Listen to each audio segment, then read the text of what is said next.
तो एवरीवन, स्वागत है आप सभी लोगों का मेरे यूट्यूब चैनल पे। तो फ्रेंड्स, आज का ये वीडियो बहुत ही खास होने वाला है उन सभी छात्रों के लिए जो पॉलिटेक्निक और पैरामेडिकल का एग्ज़ाम देने वाले हैं, क्योंकि इस वीडियो में मैंने साइंस के टॉप 20 एमसीक्यू क्वेश्चन सेलेक्ट किए हैं आपके प्रीवियस ईयर से, जो कि आने वाले एग्ज़ाम के लिए भी बहुत ही ज़्यादा महत्वपूर्ण साबित होंगे। ओके, तो यदि आप लोग इस चैनल पर पहली बार विजिट कर रहे हो तो इस चैनल को सब्सक्राइब कर दो और बेल आइकन को प्रेस कर दो। ओके गाइज, तो चलिए स्टार्ट करते हैं। पहला क्वेश्चन है, हवाई जहाज में फाउंटेन पेन से स्याही बाहर निकल आती है क्योंकि क्यों निकल आती है? फाउंटेन पेन से स्याही बाहर क्यों निकल आती है? तो आइए ऑप्शन देखते हैं। पहला ऑप्शन है ऊंचाई बढ़ने से वायु दाब में कमी आ जाती है। दूसरा ऑप्शन है ऊंचाई बढ़ने से वायु दाब में वृद्धि होती है। तीसरा ऑप्शन है ऊंचाई बढ़ने से वायु दाब अपवर्तित रहता है। या चौथा, इनमें से कोई नहीं। तो आप लोग हमेशा याद रखिएगा, हवाई जहाज से जब हम ऊपर पहुंचते हैं तो वायुमंडलीय दाब काफ़ी कम हो जाता है, और पेन के अंदर जो स्याही का द्रव दाब होता है ना, बाहर के वायुमंडलीय दाब से अधिक हो जाता है, जिससे स्याही जो है वो पेन से बाहर आ जाता है। तो यहाँ जो आंसर होगा वो क्या होगा गाइस? तो यहाँ क्या होता है, हवाई जहाज से जब हम ऊपर चढ़ते हैं तो वायुमंडलीय दाब काफ़ी कम हो जाता है। तो ऑप्शन ए जो है वो मेरा राइट आंसर हो जाएगा। चलिए देखते हैं नेक्स्ट क्वेश्चन। नेक्स्ट क्वेश्चन है, सेरिब्रम संबंधित है। सेरिब्रम किससे संबंधित है? तो आइए देख लेते हैं। पहला ऑप्शन है यकृत से, दूसरा ऑप्शन है हृदय से, तीसरा ऑप्शन है मस्तिष्क से, चौथा है नाड़ी से। तो सेरिब्रम जो है वो संबंधित होता है मस्तिष्क से, तो ऑप्शन सी जो है वो मेरा राइट आंसर हो जाएगा। और देखिए, जो सेरिब्रम है वो मस्तिष्क का अग्रभाग होता है, आप लोग याद कीजिएगा, ठीक है, याद रखिएगा। चलिए देखते हैं नेक्स्ट क्वेश्चन। नेक्स्ट क्वेश्चन है, एक गतिशील बस में एकाएक ब्रेक लगाने से बस सवारी आगे की ओर झुक जाता है, तो ये किस नियम का पालन करता है? ठीक है, यानी किस नियम का पालन करता है? न्यूटन के प्रथम नियम का, या न्यूटन के द्वितीय नियम का, या न्यूटन के तृतीय नियम का, या संवेग के नियम का? तो आप लोग इसको इस तरह भी याद रख सकते हैं, जड़त्व के नियम को ही हम लोग पहला नियम बोलते हैं। तो जड़त्व के नियम के अनुसार देखिए, शरीर के जो नीचे का भाग होता है ना, वो जो बस के संपर्क में है, अचानक विराम की अवस्था में आ जाता है, जबकि शरीर का ऊपरी भाग जो होता है ना वो गतिशील रहता है, जिससे व्यक्ति जो है आगे की ओर झुक जाता है। तो यानी बस सवारी आगे की ओर क्यों झुक जाता है? तो इसका क्या होगा राइट आंसर? यानी न्यूटन के प्रथम नियम के अनुसार, ठीक है। या इसकी जगह ये भी दे सकता था जड़त्व के नियम के अनुसार, तो आंसर जो है कोई सा भी आप कर सकते हो। चलिए देखते हैं नेक्स्ट क्वेश्चन। नेक्स्ट क्वेश्चन है, एक मनुष्य का तापक्रम 60 डिग्री सेल्सियस है, तो इसका तापक्रम फ़ारेनहाइट में क्या होगा? तो ऑप्शन है 140 डिग्री फ़ारेनहाइट, दूसरा ऑप्शन है 120 डिग्री फ़ारेनहाइट, और तीसरा है 130 डिग्री फ़ारेनहाइट, चौथा है 98 डिग्री फ़ारेनहाइट। तो मनुष्य का टेम्परेचर अगर 60 डिग्री सी में दिया हो तो फ़ारेनहाइट में हमेशा उसका टेम्परेचर क्या होगा? 140 डिग्री फ़ारेनहाइट, याद कर लीजिएगा। ओके, चलिए देखते हैं नेक्स्ट क्वेश्चन। नेक्स्ट क्वेश्चन है, कंठमाला या ग्वाइटर बीमारी किससे संबंधित है?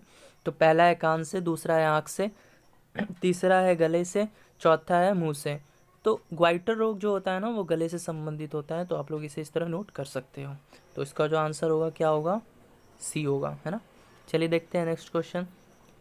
एक एवोगाड्रो संख्या का मान होगा, तो कितना होता है एवोगाड्रो संख्या का मान? तो आप लोग को याद ही होगा आई थिंक।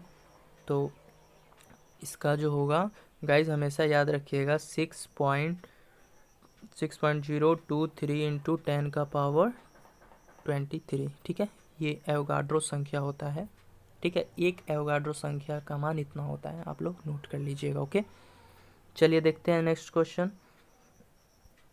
नेक्स्ट क्वेश्चन है, खाद्य पदार्थों को खराब होने से बचाने के लिए प्रयोग किया जाता है, तो किस एसिड का प्रयोग किया जाता है? तो पहला ऑप्शन है ऑक्जेलिक एसिड, दूसरा ऑप्शन है सोडियम बेंजोएट, तीसरा है एसिटिक एसिड, चौथा है साइट्रिक एसिड।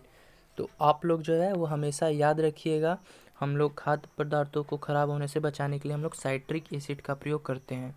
तो यहाँ ऑप्शन जो है डी जो है वो मेरा राइट आंसर हो जाएगा। ओके, चलिए देखते हैं नेक्स्ट क्वेश्चन। नेक्स्ट क्वेश्चन है गाइज, बेसेमर प्रक्रम से बनाया जाता है, क्या बनाया जाता है? बेसेमर प्रक्रम से क्या बनाया जाता है? तो ऑप्शन देखिए, पहला है टीन, दूसरा है अमोनिया, तीसरा है इस्पात, चौथा है हाइड्रोजन। तो हमेशा आप लोग याद रखिएगा, बेसेमर प्रक्रम से हम लोग इस्पात बनाते हैं, ठीक है। इस्पात यानी लोहे को बनाया जाता है। चलिए देखते हैं नेक्स्ट क्वेश्चन। नेक्स्ट क्वेश्चन है सिलिकॉन है। सिलिकॉन क्या है भाई? सिलिकॉन पहला ऑप्शन है कंडक्टर, सेमी कंडक्टर दूसरा ऑप्शन है, तीसरा इंसुलेटर, चौथा इनमें से कोई नहीं। ये तो बहुत ही इजी क्वेश्चन है ना। सिलिकॉन क्या होता है? सिलिकॉन सेमी कंडक्टर होता है। तो यहाँ जो मेरा आंसर होगा वो क्या होगा? ऑप्शन बी होगा, वो करेक्ट आंसर होगा। ओके, तो चलिए देखते हैं नेक्स्ट क्वेश्चन। नेक्स्ट क्वेश्चन है विरंजक चूर्ण, यानी जिसको हम लोग ब्लीचिंग पाउडर भी बोलते हैं, उसका फॉर्मूला पूछ रहा है। तो क्या होगा ब्लीचिंग पाउडर का फॉर्मूला? ये भी बहुत ही इजी क्वेश्चन है। क्या होता है? CaOCl2, है ना। इसको हम लोग क्या बोलते हैं? कैल्शियम ऑक्सीक्लोराइड, ठीक है, याद रहेगा, कैल्शियम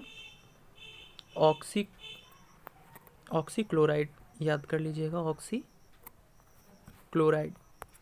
चलिए देखते हैं नेक्स्ट क्वेश्चन। नेक्स्ट क्वेश्चन है एल्यूमिनियम का अयस्क है। देखिए कितना सिंपल क्वेश्चन पूछा गया है। तो क्या होगा, पहले एक बार ऑप्शन देख लेते हैं। पहला ऑप्शन है हेमेटाइट, दूसरा ऑप्शन है मैग्नेसाइट, तीसरा ऑप्शन है बॉक्साइट, चौथा ऑप्शन है कार्नोलाइट। तो एल्युमिनियम का अयस्क बॉक्साइट होता है, ठीक है। तो ऑप्शन सी जो है वो मेरा राइट आंसर हो जाएगा। अब देख लेते हैं हेमेटाइट किसका अयस्क होता है गाइस। तो हेमेटाइट जो है वो लोहा का अयस्क होता है। अगर मैं बात करूँ मैग्नेसाइट की, तो मैग्नेसाइट किसका अयस्क होता है? तो ये मैग्नीशियम का होता है, ठीक है, याद कर लीजिएगा। और अगर मैं पूछूं कार्नोलाइट किसका अयस्क है, तो कार्नोलाइट जो है वो यूरेनियम का अयस्क है, ठीक है। ये भी यहाँ से नोट कर लीजिएगा, बहुत ही ये पूछा हुआ भी क्वेश्चन है। कार्नोलाइट यानी यूरेनियम का अयस्क क्या है, तो आप लोग डायरेक्ट वहाँ कार्नोलाइट का आंसर दे सकते हैं। चलिए देखते हैं नेक्स्ट क्वेश्चन।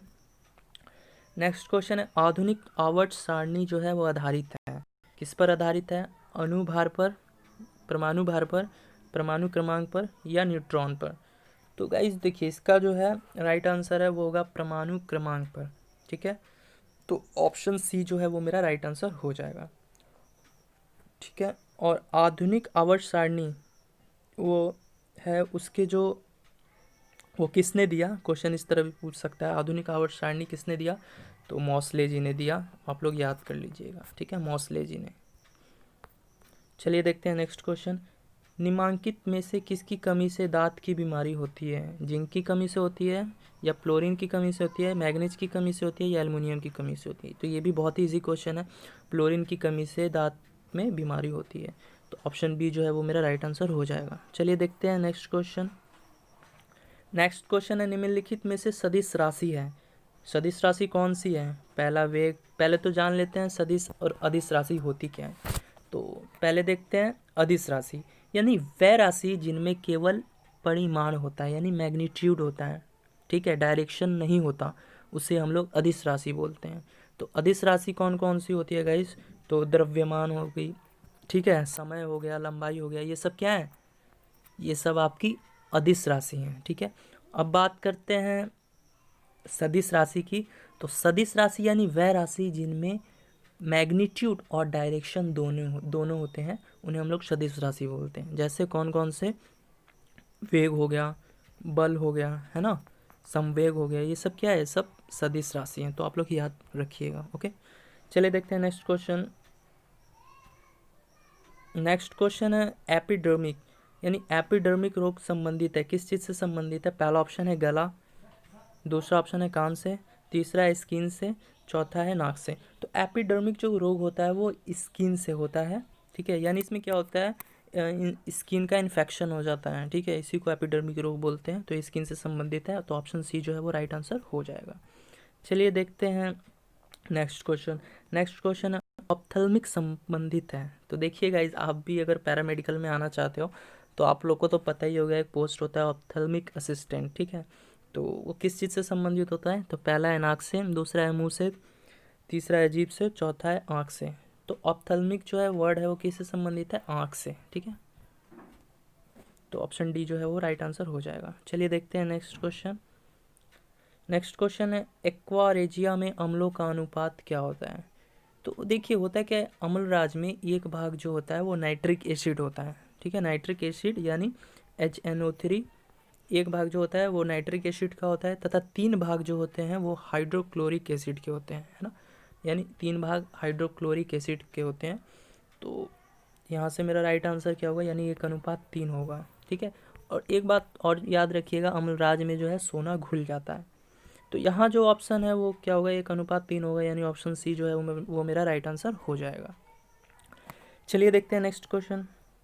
नेक्स्ट क्वेश्चन है, पानी जनित रोग निम्नलिखित में से किससे संबंधित है, यानी पानी से कौन सा रोग जो है वो हो जाता है। ठीक है। तो पहला ऑप्शन है मलेरिया, दूसरा ऑप्शन है टीबी, तीसरा ऑप्शन है प्लेग, चौथा है टाइफाइड। तो यहाँ पर जो है टाइफाइड जो है वो पानी जनित रोग है। ठीक है। तो टाइफाइड जो रोग होता है वो पानी जनित रोग से संबंधित है। तो चलिए देखते हैं नेक्स्ट क्वेश्चन। नेक्स्ट क्वेश्चन है, सबसे अधिक आयरन जो है निम्नलिखित में से किस में पाया जाता है। तो सबसे जो अधिक जो आयरन है वो किस में पाया जाता है गाइस, तो वो पाया जाता है हरी पत्ती वाली सब्जी में। ये तो आपको पता ही होगा। तो ऑप्शन डी जो है वो मेरा राइट आंसर हो जाएगा। चलिए देखते हैं नेक्स्ट क्वेश्चन। नेक्स्ट क्वेश्चन है, निम्नलिखित में से किसमें प्रोटीन नहीं पाया जाता। तो पहला ऑप्शन है मांस, दूसरा ऑप्शन है दूध, तीसरा ऑप्शन है चावल, चौथा ऑप्शन है दाल।